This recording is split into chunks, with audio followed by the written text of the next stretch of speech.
ছাইয়া ছাইয়া মুন্নি বদনাম হই।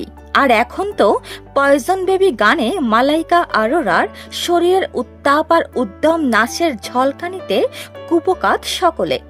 52 বছর বয়সী এই হট সেন্সেশন ফের আরো একবার আইটেম গানে ফাটাফাটি নেচে পুরুষ হৃদয়ের উত্তেজনা বাড়ালেন। 50 বছর বয়সী মালাইকার অঙ্গভঙ্গির কাছে যেন হার মানতে বাধ্য যে কোনো তরুণী। তবে এবার তিনি একা নয়, মালাইকার সঙ্গে ডান্স ফ্লোরে উত্তাপ ছড়াতে দেখা গেল জাতির ক্রাশ রশ্মিকা মান্দানাকেও। একদিকে 50 ঊর্ধ্ব মালাইকা, অন্যদিকে তরুণী রশ্মিকা। অনুরাগীদের মনে কার নৃত্য বেশি শিহরণ জুগিয়েছে তা নিয়ে চলছে ব্যাপক চর্চা। একটি ক্লাবের প্রেক্ষাপটে সাজানো এই ডান্স, মালাইকার সাথেই এক ফাঁকে নৃত্যে যোগ দেন রশ্মিকা। তবে আকর্ষণীয় ফিগারের মালাইকার শরীরী ভাষার আবেদনের কাছে তেমন পেরে উঠতে দেখা যায়নি বলে মন্তব্য ভক্তদের। তাদের মতে 30-এর কোঠার অভিনেত্রী রশ্মিকা মান্দানা যেন মালাইকার অনবদ্য শরীরী মোচড়ের সামনে সম্পূর্ণই ফিকে হয়ে গেছেন। গানটির প্রতিক্রিয়ায় এক ভক্ত সামাজিক মাধ্যমে মন্তব্য করেছেন, রশ্মিকা ও মালাইকার নাচ ফাটাফাটি, তবে মালাইকাই এগিয়ে রয়েছেন।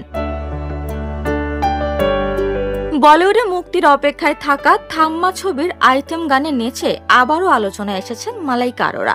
এই গানে তার সঙ্গে নাচে যোগ দেন রশ্মিকা মান্দানা। ওই ছবির আইটেম গানের ভিডিওতে দেখা গেছে আয়ুষ্মান খুরানার সঙ্গে রশ্মিকা একটি নাইট ক্লাবে প্রবেশ করেন। সেখানে পয়জন বেবি গানে নৃত্য করতে থাকেন রাত পার্টির মধ্যমণি মালাইকা। বলিউডের আইটেম গার্ল মালাইকা আরোরা 1998 সালে দিল সে ছবিতে ছাইয়া ছাইয়া গানে নেচে জনপ্রিয়তা পান।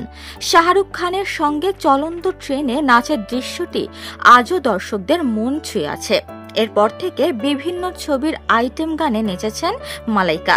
2010 সালে মুক্তি পাওয়া দাবাং মুভির আইটেম গানে সালমান খানের সঙ্গে মুন্নি বদনাম হইতে নেচে দর্শক প্রিয় হন তিনি। থাম্মা ছবিটি দীপাবলি উপলক্ষে 21শে অক্টোবর মুক্তি পাবে বলে আশা করা হচ্ছে।